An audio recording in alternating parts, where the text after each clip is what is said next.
Welcome to 1998, the podcast, I guess. I'm John Brooks.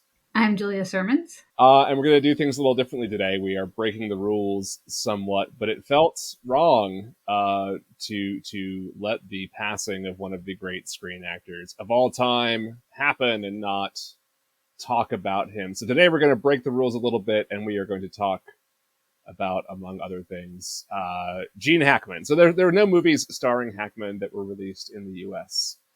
in 1999, but there were two films that were released in the U.S. in 1998. Tony Scott's Enemy of the State and Robert Benton's Twilight were both released in Europe in 1999, so that counts. Enemy of the State was released in November of 98, so it was still playing in American theaters in 99.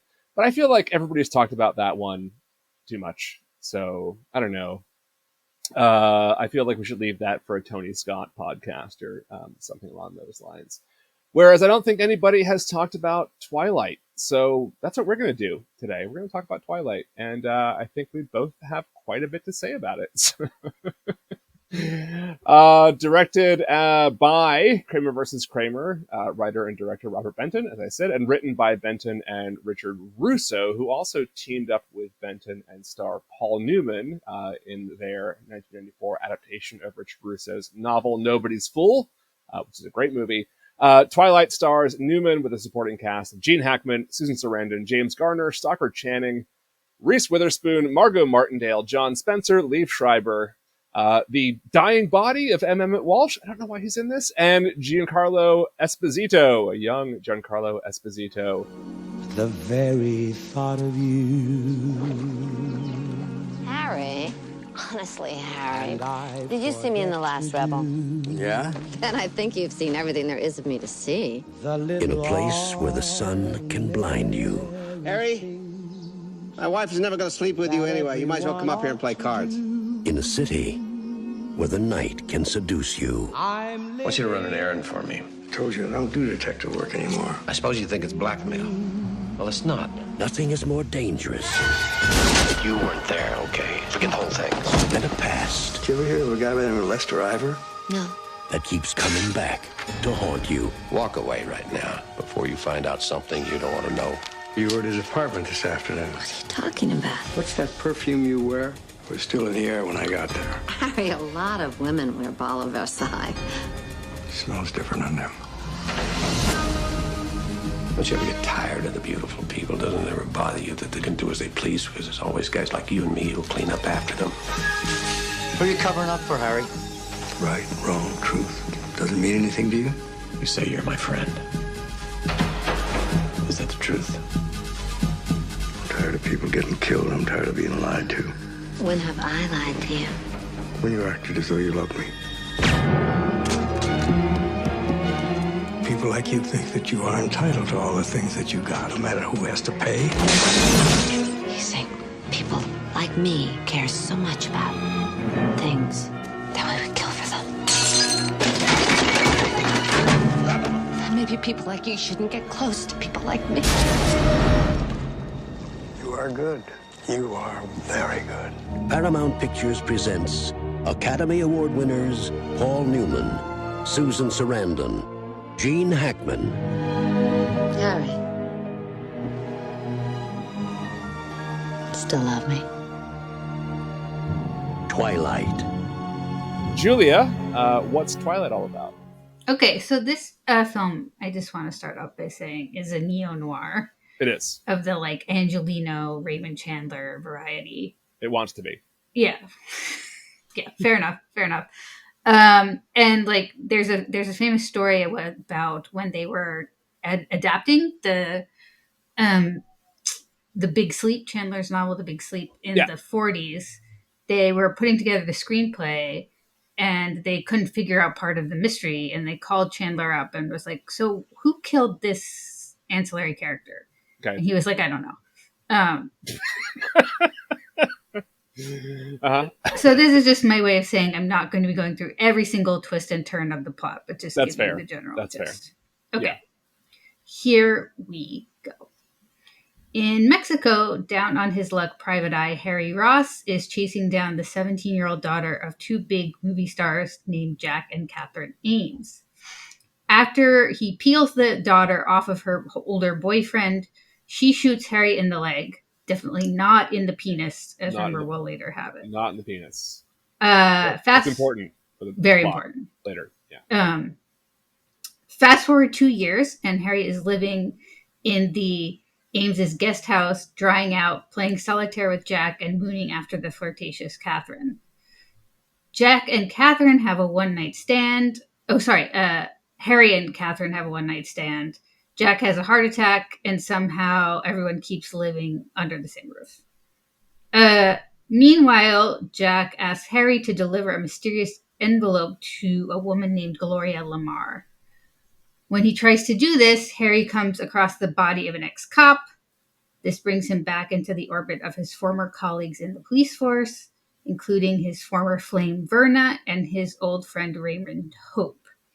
As Harry keeps investigating, he runs across a variety of film noir stock characters, including Gloria, played by a bleach blonde Margo Martindale, and his former associate Ruben, played by Giancarlo Esposito. Long story short, the whole mystery seems to be about the mysterious disappearance of Catherine's first husband, and the trail inevitably leads back to the Ameses, rich and beautiful people who seduced Harry and who can always pay men like him to clean up their messes.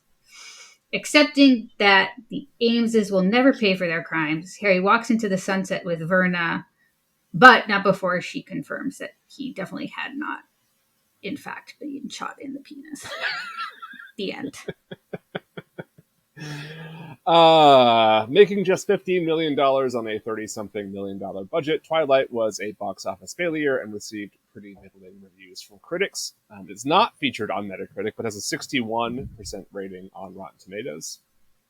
Giving the film 3 stars for USA Today, Mike Clark wrote, quote, "With its underlying theme of Hollywood class resentment and an array of B-list citizenry, Robert Benton's aptly titled Twilight is better than a lot of contemporary films at capturing the feeling of vintage Los Angeles-based detective fiction.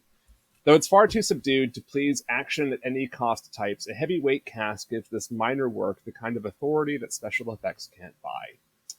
For Chicago Reader, Jonathan Rosenbaum wrote, quote, "Part of Twilight's charm is the way it reconfigures Rio Bravo, El Dorado, and Rio Lobo in the process of making its own discoveries, but not so much imitating or appropriating the earlier films as applying their strategies to goals quite alien to Hawks." But in the Chicago Sun-Times, Roger Ebert gave the film 2 stars, writing, quote, "Before a concert, the orchestra members warm up by playing snatches of difficult passages from familiar scores. Twilight is a movie that feels like that. The filmmakers, seasoned professionals, perform familiar scenes from the world of film noir. They do riffs, they noodle a little, they provide snatches from famous arias, but the curtain never goes up. The reason to see the film is to observe how relaxed and serene Paul Newman is before the camera. How at 73, he has absorbed everything he needs to know about how to be a movie actor, so that in every moment he is at home in his skin, and the skin of his character." And lastly, Owen Gleiberman in Entertainment Weekly gave the film a C+, concluding, quote, "Twilight plods and pokes along mercilessly, and the story, a by-the-numbers Chandler knockoff, is just a rickety skeleton on which the actors can hang their performances. Benton, who underutilizes Sarandon, would have been smart to switch Newman and Hackman's roles. Still, in certain scenes, the two actors grace the screen with a toughened, if-we-could-only-go-back melancholy that's so palpable it's a little frightening." So Twilight is one of those movies that dares to ask an age-old question: can some actors just be good in anything? And across the board, the answer mostly seems to be a resounding yes with this movie. But let's talk about the good and the bad. So my feeling is pretty well captured in Roger Ebert's review, in that this felt to me like the final third of a longer movie that was missing the first and second parts of it. And I think that's by design. I think it was sort of chosen to be that way, that it's a movie that itself is a long denouement, but I don't know, weird choice, trying to kind of crib off of existing movies and genres. It just never quite catches fire. But I do have some good things to say about it. But that's sort of my initial response. Yeah, I also thought Ebert's analogy was spot on. this is a very silly movie. It is. Like I love neo-noir. I love Chandler. So I was really primed to dig into this. And it, hit a lot of the pleasure centers, but there were just, it just feels like there are bits, that are really lovely or really, satisfying. And then it just never seems to amount to all that much. Yeah. And there's this like weird, like I mentioned the like being shot in the penis thing. Like there's this weird way in which like it almost feels like they were thinking, oh, we're gonna do a Paul Newman, we're gonna do a noir, but we gotta throw in something for the kids. So we're gonna put in this like Police Academy level, like puerile humor. It's like about the penis thing, shot in the penis thing, and about James Garner peeing off his porch and almost hitting. I kind of liked that. That was sort of a, I don't know. There was something, I don't know, kind of charming about that thing that added kind of dimension to Garner's character a little bit, I think. But the entire opening sequence is entirely unnecessary and really brings the movie down, like in a way that I'm like, what is this? So, okay, here are the things that like it seems like it's for. Like having a 21-year-old Reese Witherspoon like topless for no real good reason for like a pretty extended period of time. And the whole like, yeah, being shot in the thigh thing. And establishing that he's been like sent there by somebody who you don't really even find out until like later you piece together that she's the daughter of Gene Hackman and Susan Sarandon. And it's unnecessary. Like you don't need this scene whatsoever. And the the way that when he kicks Liev Schreiber in the nuts and like Liev Schreiber does this like really overdramatic, almost like Police Academy style. Yeah. This like very kind of slapstick response to that. I'm like, what is this opening scene? And it feels totally sort of divorced from the tone and sort of style of the rest of the movie. It's so fucking weird. And if you just got rid of that, I mean, you'd have a 10% better movie just right there. Yeah, or you could abridge it or something. I think like the flashback to like why I'm in this shitty dark place as a noir hero is like a standard trope, right? But like you could do it a lot better if indeed you do need to do it at all. And the voiceovers are really jarring too, because they kind of come out of nowhere. And like every time it happened, every time Newman has a voiceover, I'm like, oh right, there's voiceovers in this movie.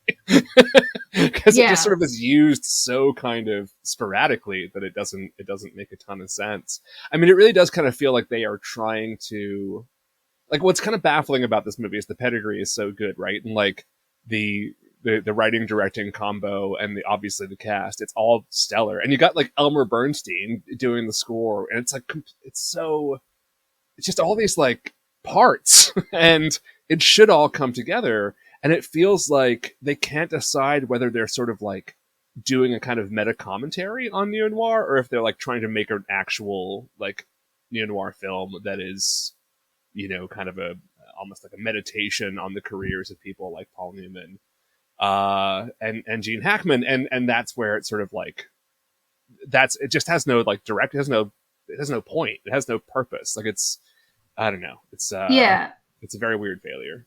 It made me think that, like, about our other not so recent neo-noir film, Payback, and like where in, I think both versions of that, the voiceovers are like trying to paper together stuff that like, like they didn't really have the footage for, or like didn't really make sense in the screenplay and stuff. And so it's like kind of intended to paper over things that are not working, which I didn't think was necessarily the case here. It just kind of like spun in and out. Like it came in and out in a way that was like exactly what you said, made me forget about it. Richard Russo, I actually don't know much about him as an author, but I wouldn't classify him as like a hard-boiled type of author, if I'm correct. And like sometimes that makes the voiceovers like a little flat or not juicy enough or something. I'm not sure what's going on with that for me, but then also I think there are parts of the dialogue that are just really lovely and do actually really work with a neo-noir type frame. Yeah.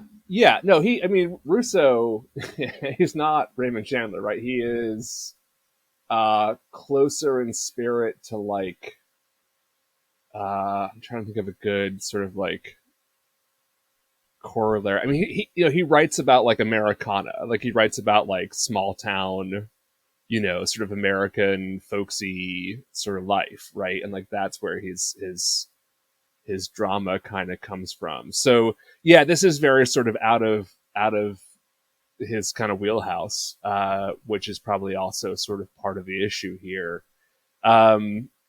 But like I also like I did enjoy the kind of dynamic between the characters and the implied relationships, especially with James Garner's character and the sort of the implied background between Hackman and Susan Sarandon. And that's one of the things like why I was so kind of annoyed by the more sort of exposition-y parts of it, like the opening scene and all the voiceovers, is that I liked when it was sort of doing the showing not telling thing, right? And because these actors are just like so good they could read the phone book and be compelling, that's when it worked best. Like when Giancarlo Esposito shows up for the first time, right? And you just like you understand who he is and what his relationship is like to Paul Newman very quickly. And you get this whole sort of like backstory without having to like show the backstory. And it's weird that it's so good at doing that then also falls back on these like very sort of arbitrary, kind of hard-boiled neo-noir tropes. That's, I don't know. It's a bizarre choice. So you think you would have liked it more if it had been less of a neo-noir? Not so much that. I just think like with the Payback thing, right? Payback works very well because it's really committed to being like an homage, right? And also, yes, like I prefer the non-voiceovers, right? In Payback, it felt a little too much, but it's not so much that it's like the neo-noir part of it. It's that it works really well when it's just like not falling back on the tropes, when it is just kind of telling its own story and letting the sort of ambiguity of the past and everything else sort of like play out through the characters and their interactions. I either wanted this movie to be like a lot shorter or a lot longer, and I couldn't really quite tell which, right? Like I either felt like it was just like too draggy or it's only 90 minutes long, too dragging, or I wanted like another hour to explore this more. Well, kind of in like typical classic noir fashion, like they tend the like real like B movie noirs of the 40s and 50s, like they tend not to be that long. And there's a lot of twisting and turning, and like a lot happens that you don't necessarily totally understand. I don't know how you felt about it, but like if we're in the kind of neo-noir world, right, where this is leading. Right. Yeah. You know where this will eventually lead. Yep. And I don't know if that means it should be longer or shorter to play out the idea that like it's of course it's leading back to the Ameses and leading to her specifically. I guess I think maybe if it had been like a bit longer, that would have been more satisfying to me, I guess, I think. Yeah, because I think the big issue is that I think what they were going for again is like this idea, this feeling of like a movie where you're showing up in the third act. And it's called Twilight for a reason, right? It was, towards the end of both Paul Newman and Gene Hackman's careers as film actors. There's this, and even like Garner, right, who we've talked about in this podcast already. And there's this sense of these like great kind of legendary characters like having their like swan song moment and like meditating on, you know, this sort of like this career.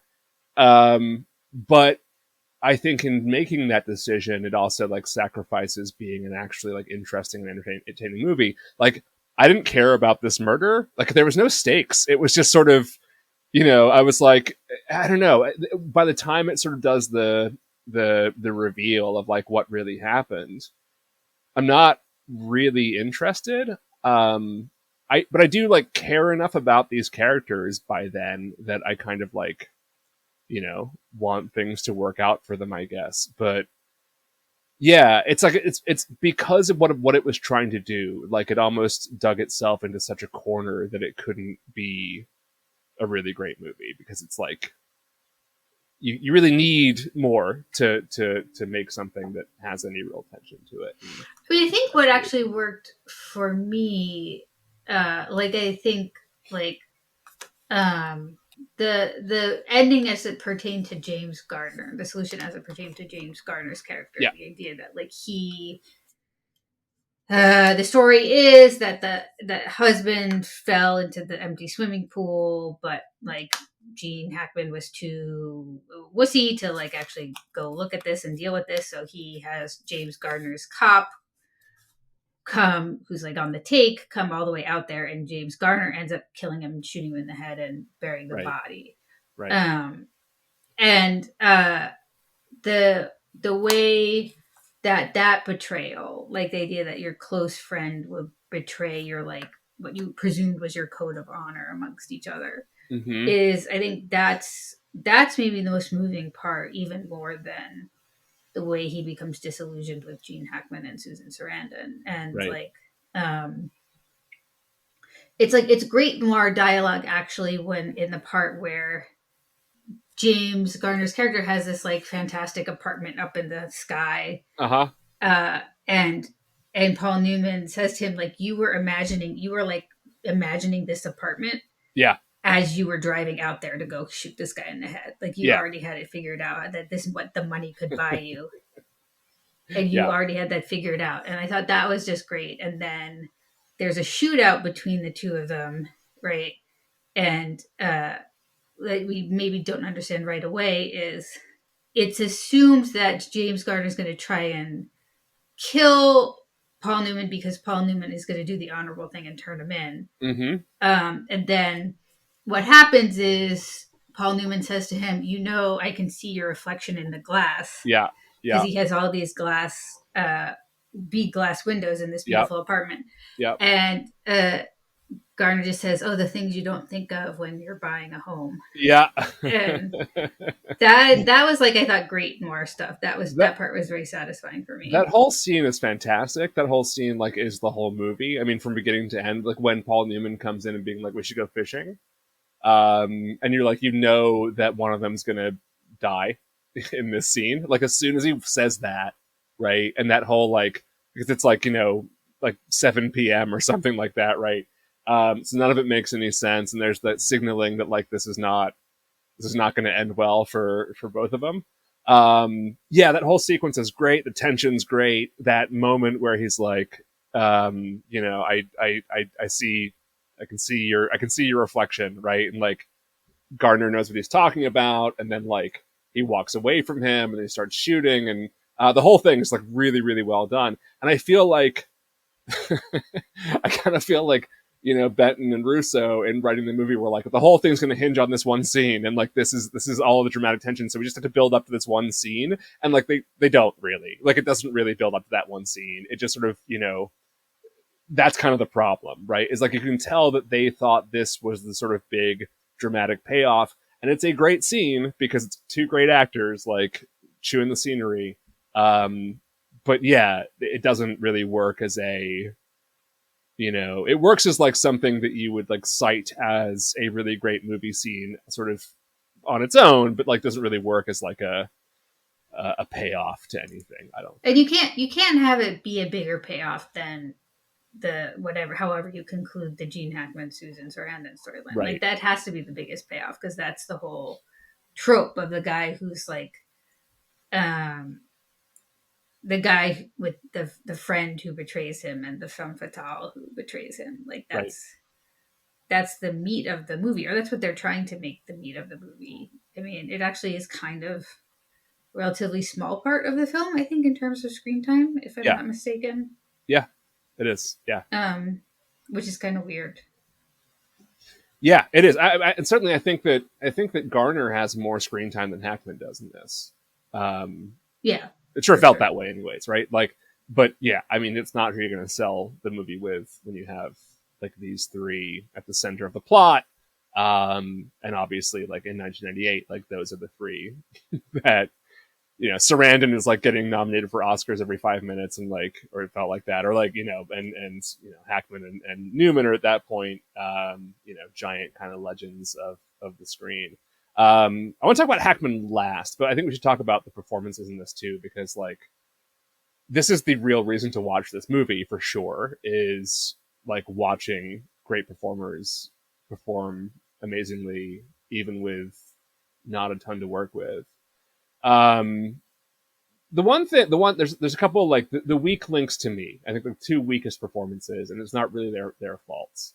The first is Sarandon, and the other is Liev Schreiber, who I think are both great actors. My problem with Sarandon in this movie is that she's miscast, and that I simply don't buy her as the sort of like femme fatale former Hollywood, like, you know, sex symbol that she's supposed to be.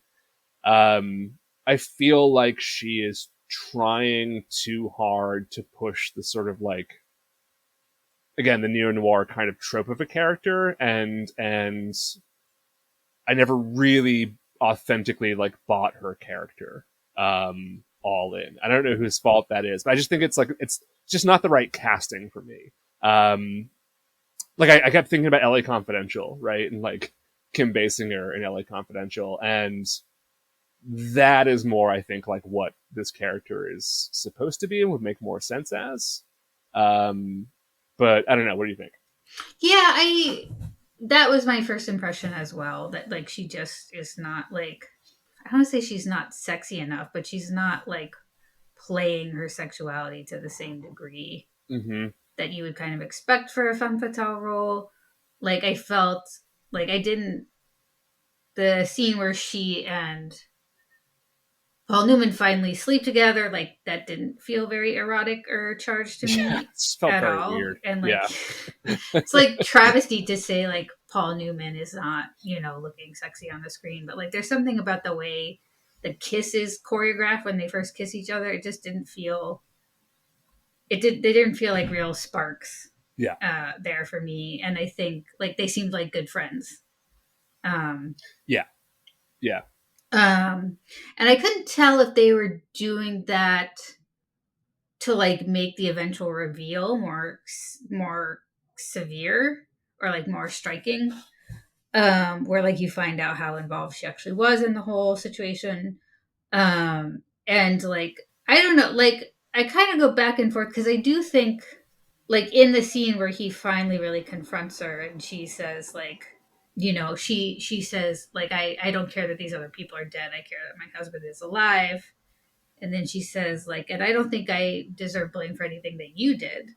Kind of like underscoring his role as a chump. Like I thought she did well in that scene, but overall I couldn't tell if they were trying to like make that contrast more stark to make the reveal more interesting. But like I said, it's like it's noir. We kind of already know who's responsible for all this and who's going to be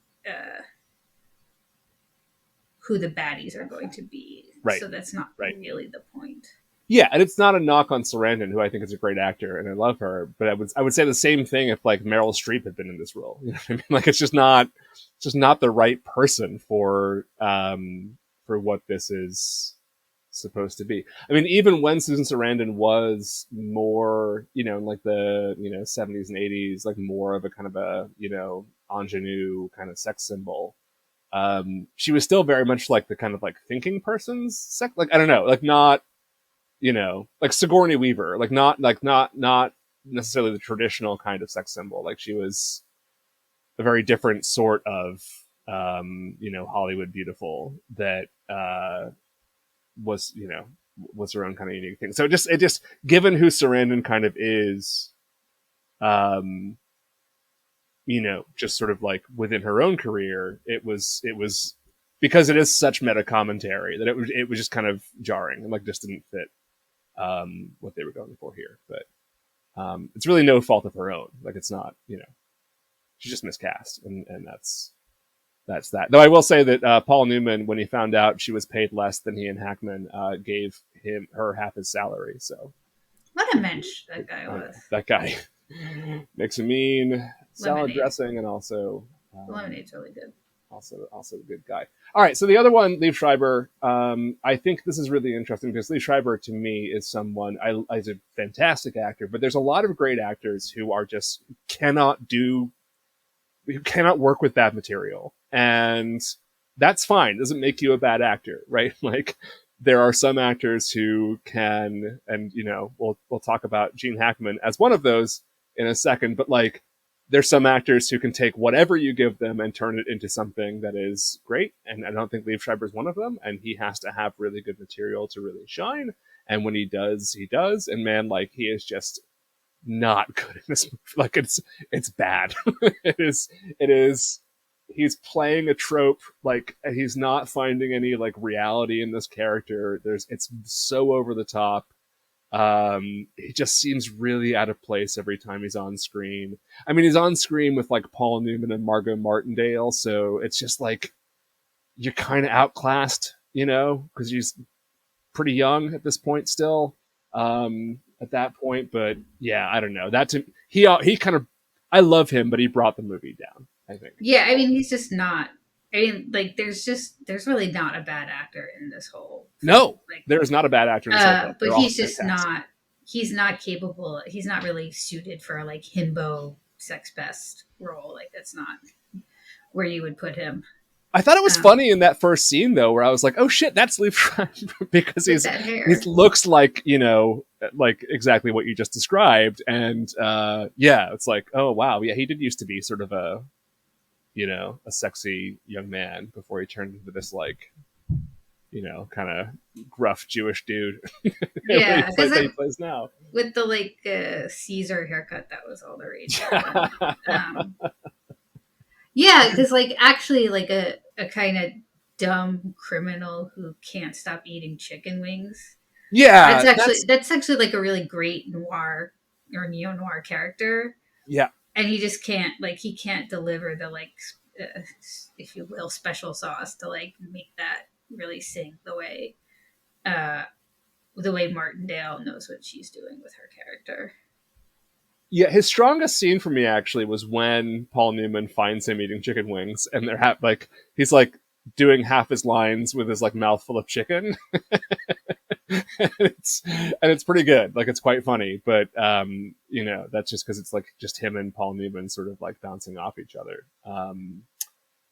Reese Witherspoon's like great here. Like she's kind of wasted, but I mean, again, she's the kind of actor who can kind of do whatever you give her. And no, my theory is that in the Big Sleep film with Humphrey Bogart, Martha Vickers plays the young, kind of sexually revved up, I guess. Not sure what I'm saying here.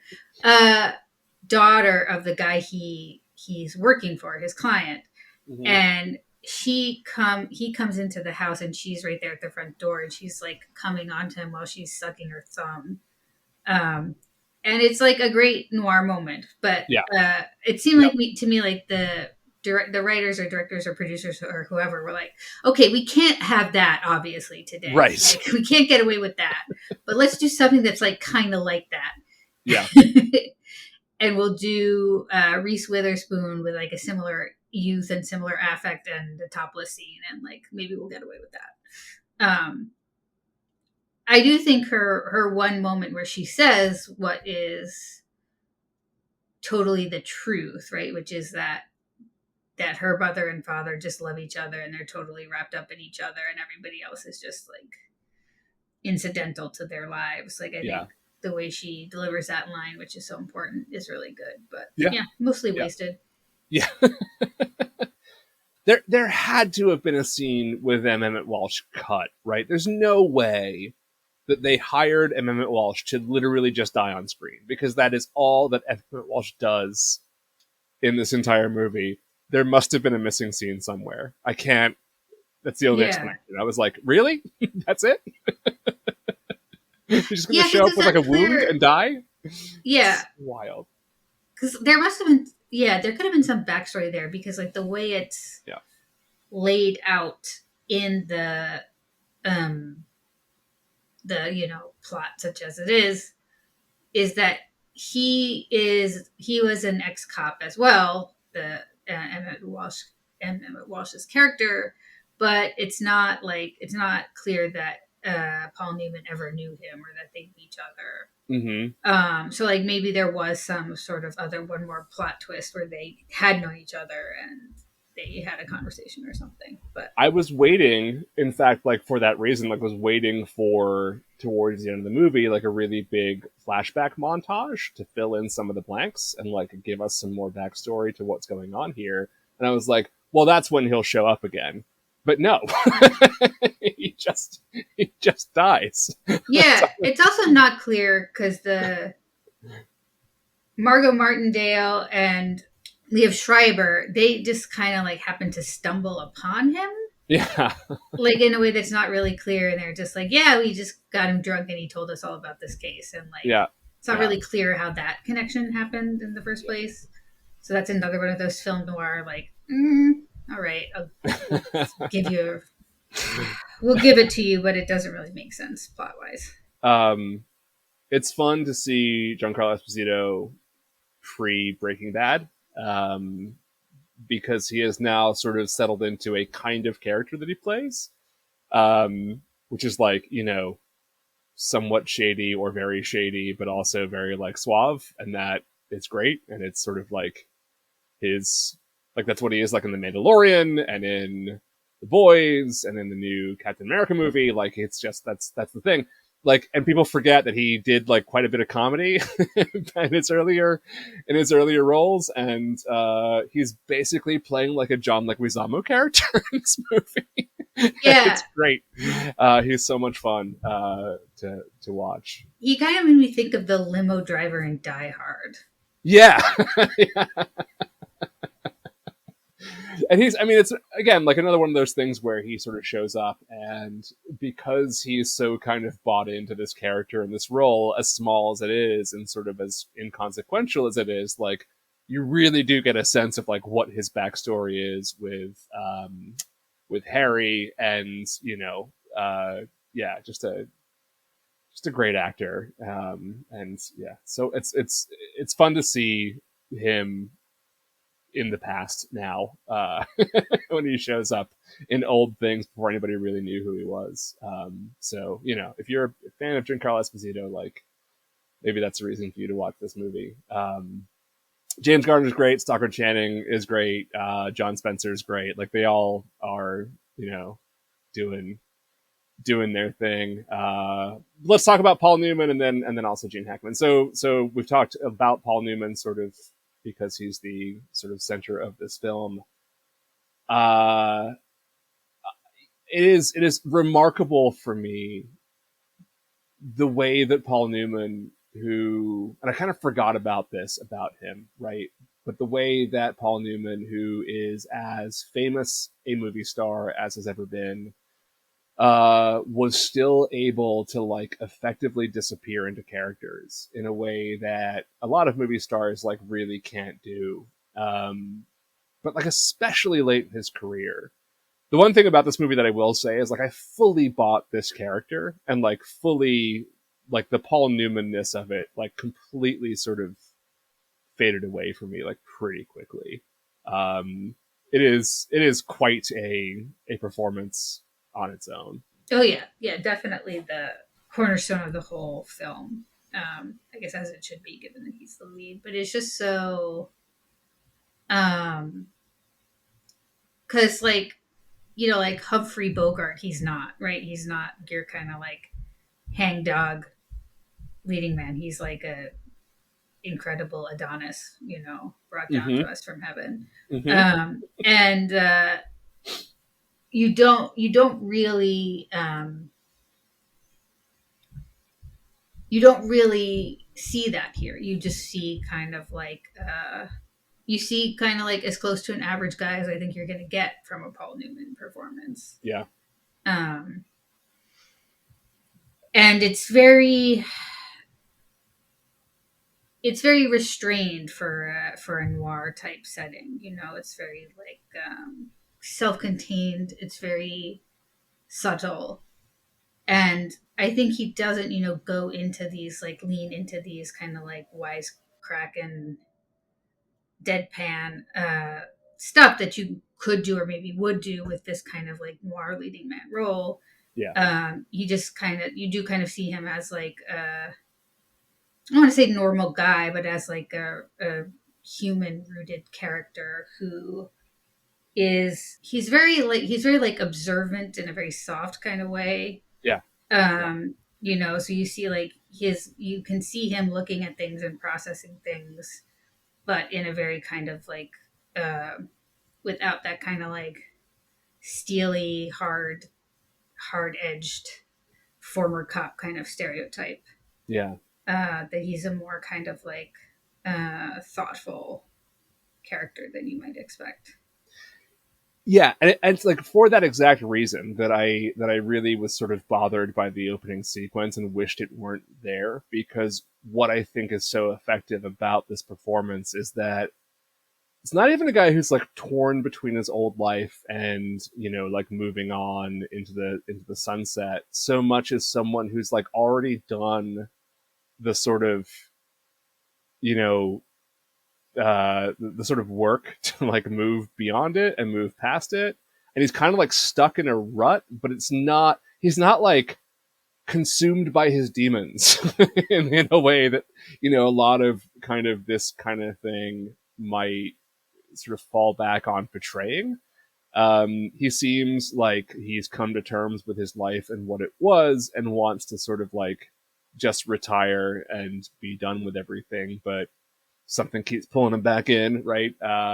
Whatever. It's that he's not racked with guilt, that he's not sort of like, he's just kind of frustrated and it's very grounded and real. And it's really unusual for this kind of thing, but it's like perfect for what Paul Newman is and the kind of performer and the kind of roles that he was like famous for.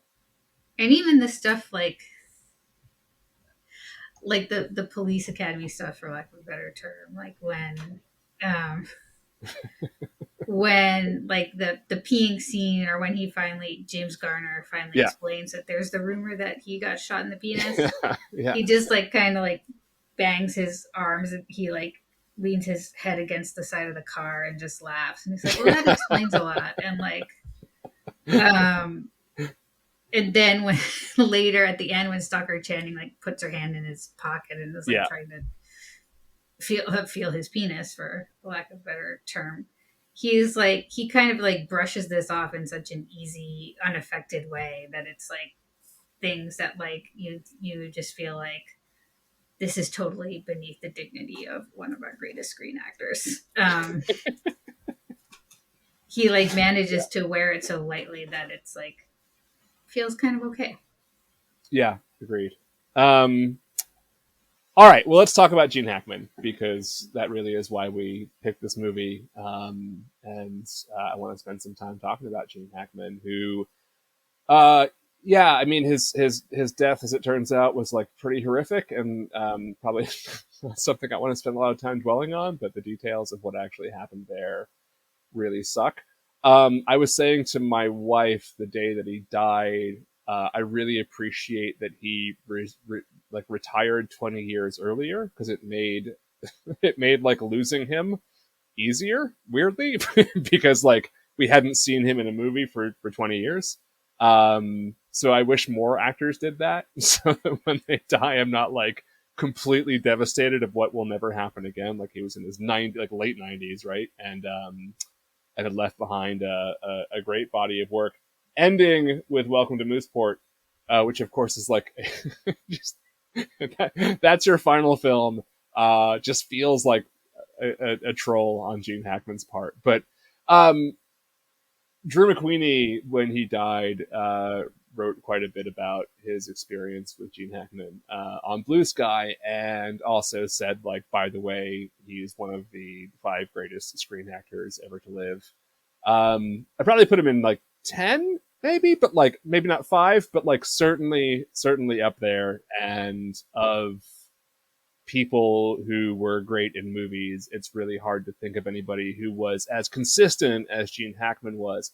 I do not think I ever saw a bad Gene Hackman performance. Like, I don't think I've certainly bad movies, but I don't think Gene Hackman was ever bad in anything. And if nothing else, I think this movie is a really good emblem of like that theory being true. What do you think? Well, I was actually going to ask you a follow-up question, which is, which are the bad movies you think he's really good in? What are the bad things that he's really good in? Yeah. So like this. I'm trying to think of like the Replacements isn't a great movie, and he's really terrific in that. But so is Keanu Reeves. Extreme Measures, like, you know, pretty stock kind of thriller that he gives his all to. And in this movie, like, what's so remarkable about this movie to me is that from the very first time he opens his mouth, I understand exactly who this character is.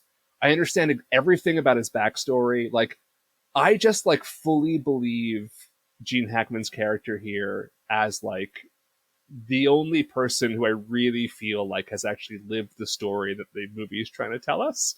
And he has very little screen time. It is a very like, you know, sketchily written character, but like somehow he finds the character, and he is the most, I think, convincing of all of the actors in this movie.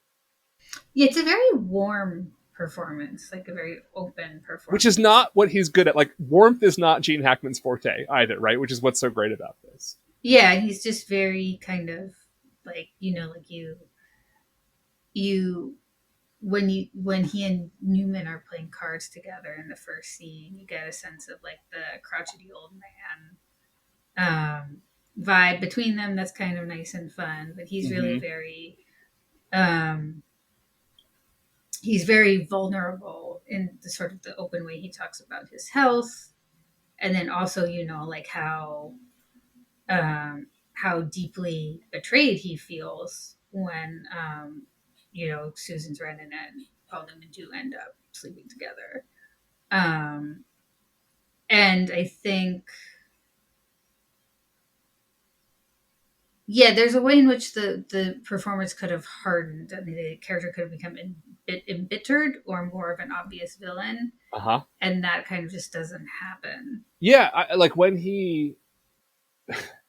there's this like great... There's something like weirdly sinister about every line between them, especially like when they're playing cards, that they have this very like close but deeply uneasy friendship, right?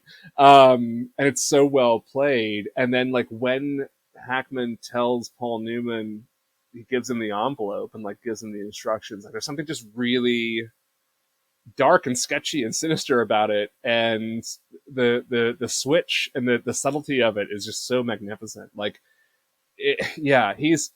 Hackman, like, there's a reason why he was a great screen actor. I never really wanted to see Hackman like on Broadway in a play.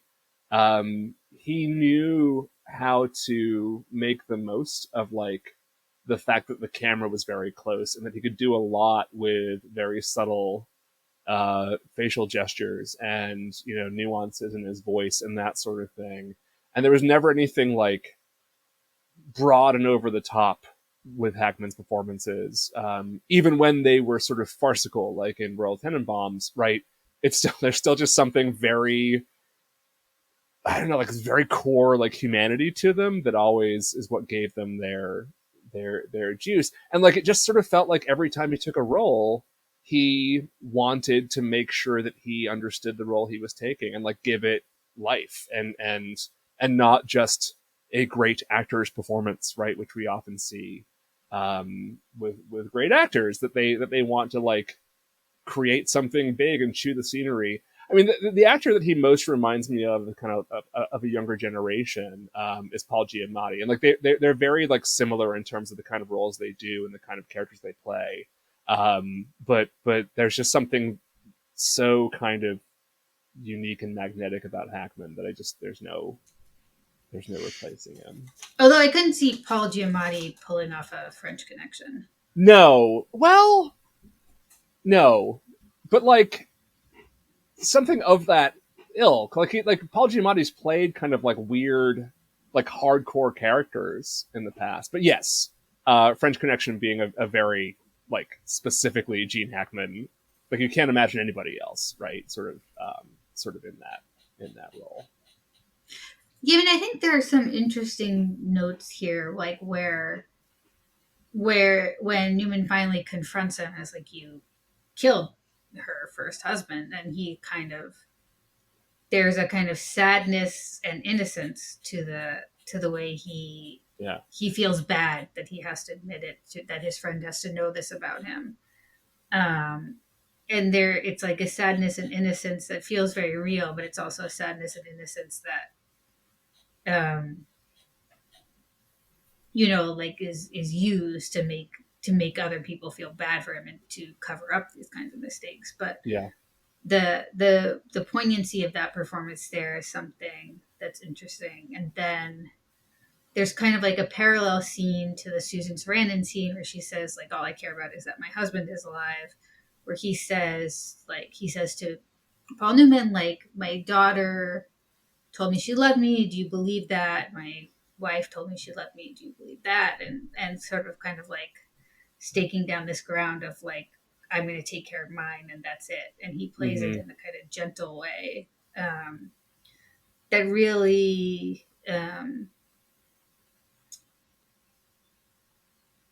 really makes you see what is seductive about this family for Paul Newman beyond just their wealth and fame.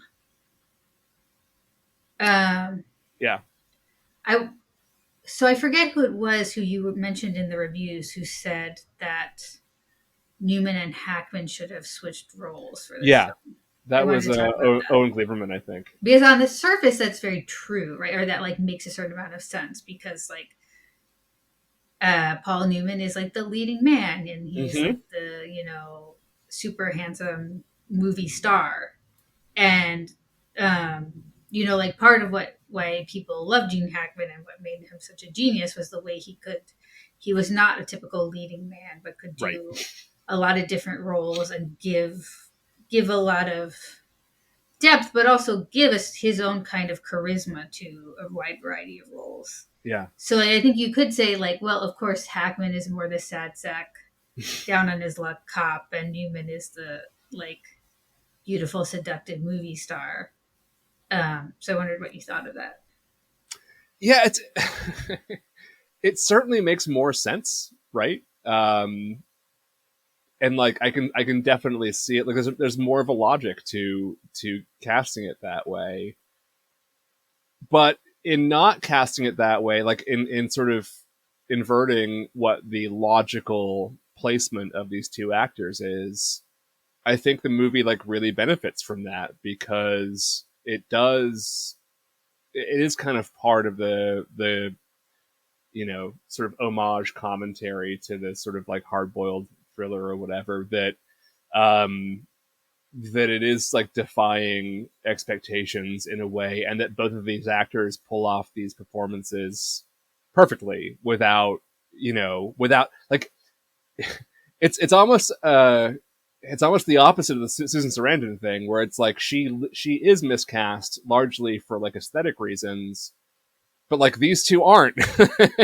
You can definitely flip them around, but like the movie's almost better because it's they do both pull off both of these roles that are sort of illogical, right? To the kinds of actors that they were, and Yeah, it's fun to think about. Like, I'd love to see a second version of this movie where they like that. That would be a cool thing to do. Period. Just like make a movie twice with the same actors, but like flip the roles and just like release them a year apart or something. Do that. That'd be fun. But yeah, in theory, it's fun to think about. But I kind of disagree with the conclusion because I think it's more interesting this way.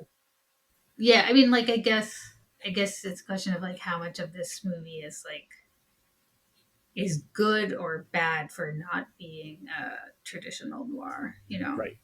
I don't know, but I don't know that I would say that Hackman ever played a really noirish role either. Like, I don't know if I would see him as kind of like hard boiled in a Humphrey Bogart type of way. Like, I think this is a comparison that's made just kind of like the question of switching them really is about the surface. It's about their looks versus like correct, right, the range of notes they can play. So I think it's kind of a superficial counterfactual. Yeah, I agree. And like the only one I can think of is Night Moves as like a movie that Hackman plays that kind of a role. But yeah, in general, that's not sort of what he was known for. And it's like the Giamatti comparison as well is that it's this very sort of his career is very very much one that is like doesn't really exist very much, which is that he wasn't typically handsome like at all. He looked like your uncle. That's sort of the vibe that Gene Hackman gave off. Is quite a bit good looking in his like younger years, but like the Gene Hackman you think of is not like this, smoldering handsome man, but also like not a character actor, right? And like a career supporting actor, like that's always where he was best, was when he was like the second or third build in a movie. That was always when he was best. Again, the conversation and like French Connection and stuff like notwithstanding. But in general, like when you think about the bulk of his career, it's when he's Lex Luthor or like Unforgiven, like where he's these incredible roles that are supporting roles and like not character actor roles. And like that doesn't really exist anymore so much. Giamatti is the only one I can think of that exists for, but it's hard to kind of pin him down. And I think one of the reasons why people don't think of him right away, while everybody loves Gene Hackman, like don't think of him right away as one of the all-time greats, is for that reason. That like, the sort of movies that he was the marquee name for, like, kind of few and far between, especially in the latter half of his career. But when you think about everything that he's ever done, you're like, man, it's really hard to find a bad performance. Even Welcome to Mooseport, his swan song performance in that lot. Yeah, I mean, I think also that has to have something to do with like the moment he came, like the moment in which he came up in Hollywood and with the like new Hollywood era where people were more willing to like try new things and use different kinds of actors and actors with theater backgrounds who weren't necessarily like the most photogenic people. Who were willing to give space to experiment with those kinds of things that gave him that chance to really develop into that unique blend. And in that sense, like he and Newman are of two very different sort of pedigrees, right? Because, Newman was always very handsome till like the day he died, and is sort of the quintessential like leading man look guy of like old Hollywood, which is sort of an interesting dynamic and contrast between, which again is like why it's kind of fun that they didn't switch roles here. They did do the ones that they were given. Did you ever feel like you forgot he was handsome at all when watching this movie? You mean Newman? Yeah. Yeah, for sure. Yes. Yeah. Because he like disappears into this, and that's what I love about it so much, is that he does come across as like kind of awkward and plain in those terrible like white sneakers and those 1998 khakis that he's wearing the entire time. It just it's not It's not suave. It's not. Yeah. So if anything else the film has made, has achieved that feat. Making him slightly less than attractive. Yeah. Is that what you're saying? Kind of like what speaking of Paul Newman, The Road to Perdition does with Jude Law. It's like, yeah, how'd you do it? How'd you make him that attractive? Aside from the French Connection and Conversation, do you have favorite Hackman roles? Royal Tenenbaums. I'm pretty sure that was the first thing I ever saw him in. Oh, really? Yeah. Oh, wow. Okay. Because that was like the beginning of my cinephile career. Sure. I lied to my parents and told them I was going to the library to study for the SATs, and I took the car to see Royal Tenenbaums instead. Snuck out to see a Wes Anderson movie. That's funny. Yeah, because I do think it's like, looking back on it, it's clearly like the way it's clearly working with Hackman's already established persona. Yep. Is done in such a clever way, and the way it gets integrated into like the Wes Anderson Osphere. Yeah. That's definitely one of my favorites. I love the Birdcage. I think nice. Yes. I rewatched it recently, and like it's interesting because it's definitely aged in the sense that like a child asking their gay parent to go through this masquerade is like completely monstrous. But the way it like the way it captures the moral self-righteousness of the American right at that moment in a really kind of spoofy way is actually really incredibly incisive, and his performance is a big part of that. Absolute Power. Yeah. Where he was speaking of American political ickiness from the 90s. But he was great in that. And then a smaller role that I think he's really great in is a movie called Downhill Racer. That's the one that's in this movie, right? Is it? I'm pretty sure the scene of him seeing his younger self in a movie is Downhill Racer. But anyway, like Robert Redford is the lead in it as a ski racer, and Robert Redford's intention was to make a professional athlete an asshole instead of a hero, which he does quite well. And then Gene Hackman is the coach that has to deal with that asshole, and it's a great little part for him. All right, I gotta find out if I'm right about this. You know the scene I'm talking about, right? Where like he's watching. They're at a bar or something. Yeah, and he's seeing it's himself in an old movie. Yeah, Downhill Racer. Amazing. They probably picked it because they were like, oh, well, nobody will remember that one. So right, it said the movie is a much younger Hackman along with Dabney Coleman from Downhill Racer, 1969. There you go. Yeah, I agree with you on Tenenbaums. I think like we haven't really had this conversation about Wes Anderson before, but I got tired of Wes Anderson's like whole thing after like Life Aquatic around that time. Like I haven't really seen any of his movies after that.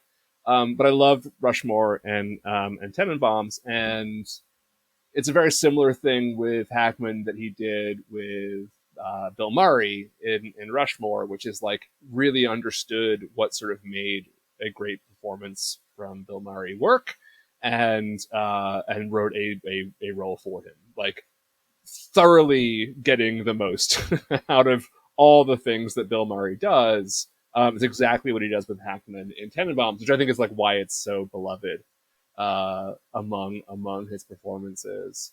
Bonnie and Clyde is like always one that you know, one of those like supporting roles that I can never sort of get out of my head with him. And then Unforgiven, like, is another one that, you know, is one of my favorite movies of all time, and just an incredible Hackman performance there. But yeah, there aren't bad ones, and it takes work to like not have a bad performance. It's not just that he only made good movies; he made a lot of like mediocre movies, but like he always like meant it, and that is with a guy with a lot of film credits to his name in his several decades. As a film actor, there aren't many who did that. So,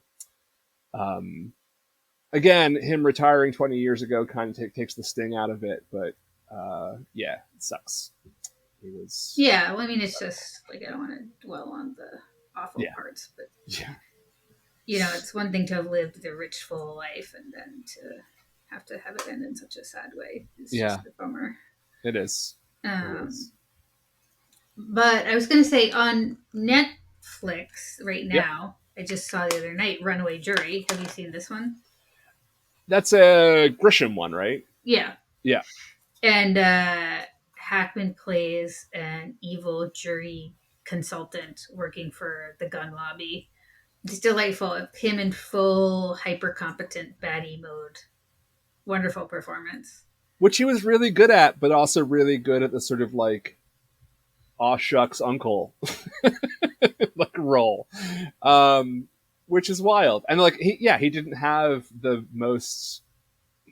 like the largest range of any actor ever, for sure. There's like certain roles he definitely could not have done, but man, the ones that he were, the sort of wheelhouse roles that he did he just gave it his all. So I'll have to watch that one. That's one of like the later Grisham ones, right? After the big Grisham craze kind of ended. Yeah. Right? It's definitely slightly goofy. Okay. It's the whole view of guns and gun control and the possibility of changing that in America is a little it's a little too rosy fantasy. But it's a really fun romp. It's a fun legal romp, and Hackman is excellent in it. Cool. All right, I will check that out sometime. We'll leave it there. You can, if you want to watch this movie, you can watch it for free, which is the right price on Pluto TV. Probably elsewhere, but that's where it's free. And it's not a good movie, but it is good performances, and it is still like worth seeing just for the performances alone, I think. Just know that it's not good. Like, it's not going to get better. It's at no point is the movie going to like catch fire and thrill you. But yes, incredible actors doing good actorly stuff with not much to work with is pretty much the takeaway here, I think. Right? Right. There's a point where Margo Martindale's character describes herself as big, blonde, mucho hair, mucho tits. Mucho. And that's her name is Mucho. And Paul Newman says the word Powley way too many times. Powley, for my liking, and it's a little cringeworthy. But anyway, Hackman's great as always, and interesting movie. So we'll be back soon. You can find us on Blue Sky, at the Podcast. And send us an email at 1999@cageclub.me. We're both on Blue Sky by our names. You can find us there. And until next time, RIP to Gene Hackman, a true legend. Incredible work to enjoy. So go watch some Gene Hackman movies in the meantime. And we'll see you next time. Look out for frogs.